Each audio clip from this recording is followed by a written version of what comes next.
Good morning, boys and girls. Happy, fabulous, fun, fantastic Friday. Today we are going to be reading a very fun but very long book. It is called The Dinosaurs of Waterhouse Hawkins. And we're going to be reading it in two parts. So this Friday we'll be reading the first half, and next Friday we'll read the second half. It's about the man who helped us figure out what the dinosaurs looked like. He was an artist in the 1800s who looked at the bones and the fossils of dinosaurs, and he said, "You know what? I can make those look like how they did when they were in real life." And he helped us come up with the ideas of what dinosaurs looked like for the first time. I think it's a very interesting and fun book, and it reminds us, that even things that happened long ago or can be come to life in real life with the help of a little art and a little drawing. So make sure you practice your art this weekend and and fuel your creativity. Without further ado, let's get started. And I am recording this on Children's Day / Book Day, and this is part of my celebration. And I will make sure that next week's copy, part 2 of this book, is also recorded on this day as part of my celebration. Have a great time. I hope you sit back, relax, and are ready to enjoy this book.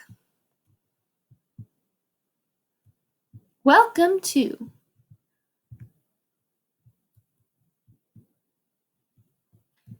The Dinosaurs of Waterhouse Hawkins. I'm going to make sure I give lots of pausing time for the pictures because the pictures are so beautiful in this book. The Dinosaurs of Waterhouse Hawkins, an illuminating history of Mr. Waterhouse Hawkins, artist and lecturer, by Barbara Curley, with drawings by Brian Selznick, many of which are based on the original sketches of Mr. Hawkins. A true dinosaur story in 3 ages, from a childhood love of art to the monumental dinosaur sculptures at the Crystal Palace in England to the thwarted work in New York Central Park. It's all here.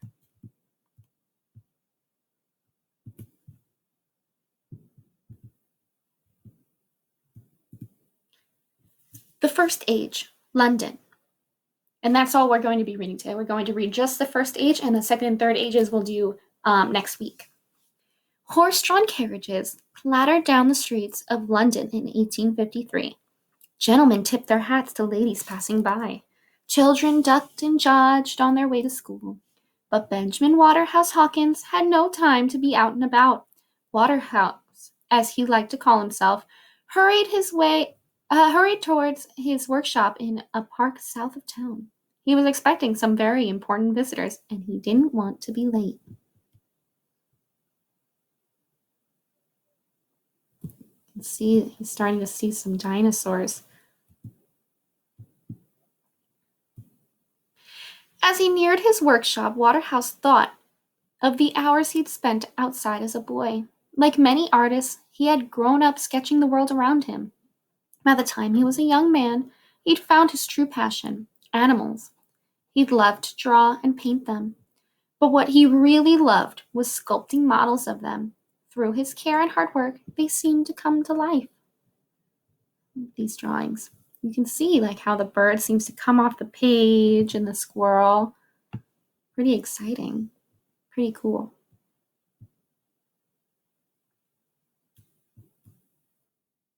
Now, Waterhouse was busy with a most exciting project. He was building dinosaurs.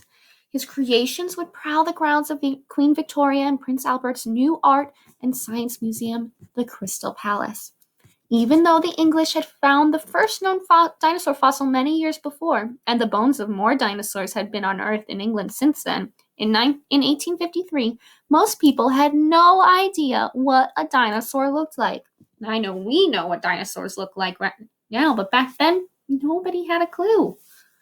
Scientists weren't sure either, for the only fossils were some bits and pieces, a tooth here, a bone there, but they thought that if they studied a fossil and compared it to a living animal, they could fill in the blanks. And so, with the help of scientist Richard Owen, who checked every muscle, bone, and spike, that's exactly what Waterhouse was doing. He wanted to create such perfect models that anyone, a crowd of curious children, England's leading scientists, even the Queen herself, could gaze at his dinosaurs and see into the past. You can kind of start to see how his mind's coming together, how a tooth might fit into place, and how he's using the iguana as a model, an animal that's still living today, to help him figure out, okay, maybe they're kind of like lizards.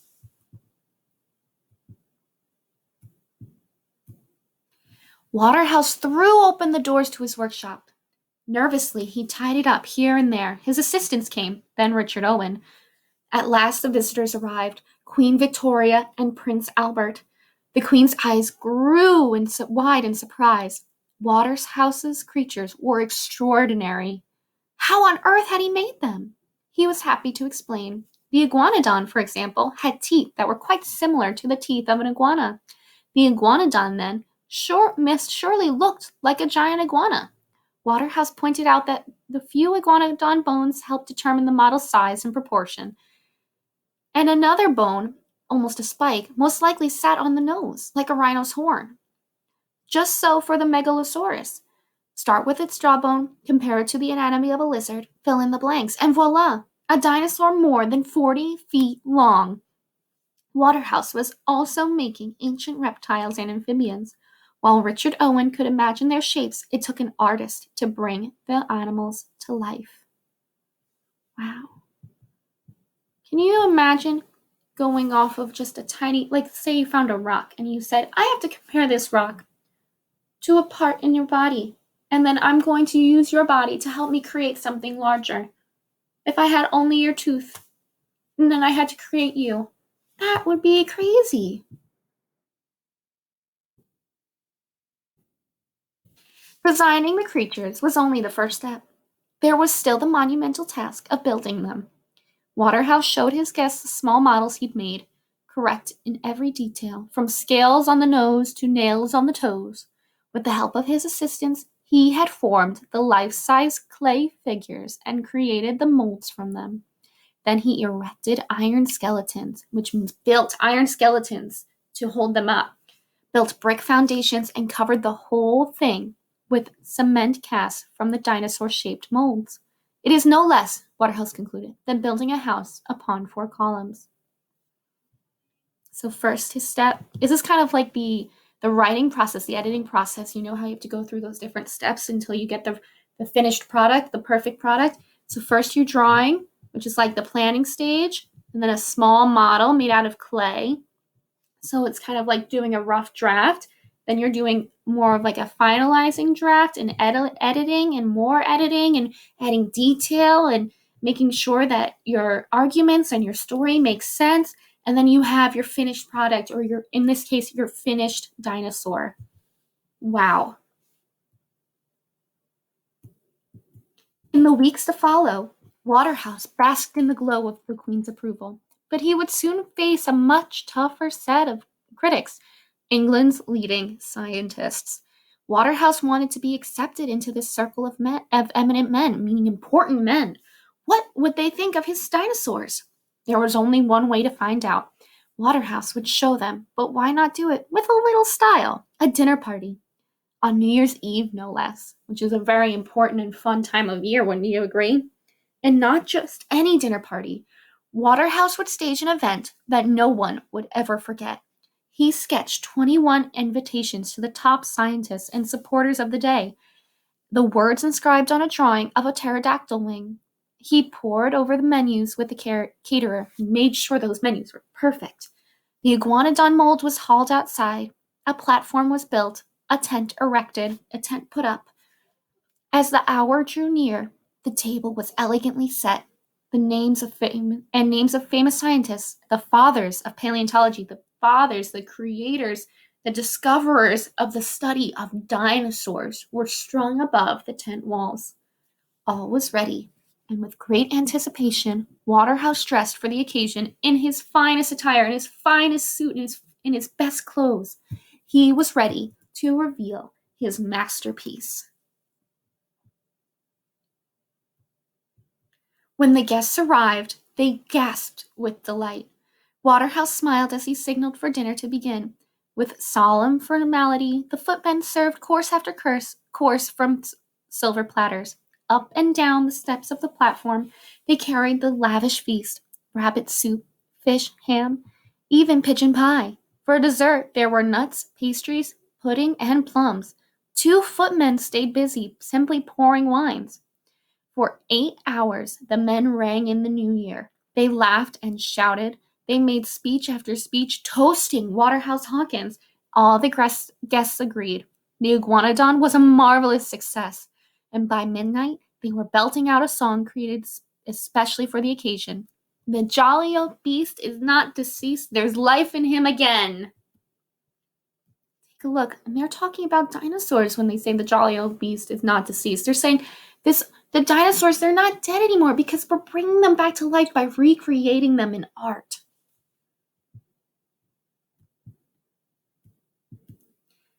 The next months passed by in concrete, stone, and iron as Waterhouse put the finishing touches on his dinosaurs. Inside the iguanodon's lower jaw, he signed the work, B. Hawkins, Builder, 1854. The models were now ready for the grand opening of the Crystal Palace in Sydenham Park. 40,000 spectators attended the regal ceremony. In the sun-filled center court, Waterhouse mingled with famous scientists and foreign dignitaries. At last, the Queen arrived. The crowd cheered, "Hurrah!" Cannons boomed, music swelled, and a chorus of 1,000 voices sang. Waterhouse bowed before the Queen. Then she and Prince Albert invited the spectators to enjoy the amazing sights. Waterhouse hurried to the lake and waited for the crowd to arrive. First 2, then 10, then a dozen more gasped, shrieked, laughed, and cried. So this was a dinosaur. And remember, this is the first time people are really learning and seeing what a dinosaur must have looked like because they didn't have the drawings yet. This is the man creating the drawings from the fossils and the bones that they found, reimagining them, what they must have looked like when they were alive. This is what it looked like. Wow. Can you imagine being one of the first people to see a drawing of what a dinosaur must have looked like? Like you had seen bones. It's like if you had only a piece of a tooth that had fallen out of you, right? Because we all lose teeth. And you had to imagine, I wonder what kind of creature this used to belong to. I don't know. And then you had to recreate the whole person, your whole self, just from the little tooth that came out of your mouth. Wow. Waterhouse was thrilled, for in addition to being an artist, he also saw himself as a teacher. He was convinced that the best way for people to learn about something was to see it. With this love of art and teaching, he knew he could do more. Educational posters, small models anyone could buy, lectures, books to illustrate. For the next 14 years, Waterhouse did it all. News of his success had reached America. In 1868, Waterhouse traveled to New York City, filling a lecture hall for talks about dinosaurs, evolution, even dragons. As he spoke, he sketched such marvelous illustrations that the audience burst into applause. And then Waterhouse received a delightful surprise: a letter from the head of Central Park inviting him to build American dinosaurs. His models would inhabit a museum planned for the park's southwest corner. Waterhouse was excited. America's first 2 dinosaurs, Hadrosaurus and Laelaps, had only been recently discovered. Here was his chance to bring these dinosaurs to life for all to see. So this is the end of part 1 of the story of Waterhouse Hawkins. We are going to learn more about him next week, next Friday, next fun, fabulous, fantastic Friday. And we're going to find out just what he did in America and if he was able to create those dinosaurs. I want you to take some time. Maybe you can create a dinosaur, or your own dinosaur. Maybe you can try to go looking for fossils in your backyard. Let me know what you do, and if you can, send me some pictures on Class Dojo. Thank you for reading with me.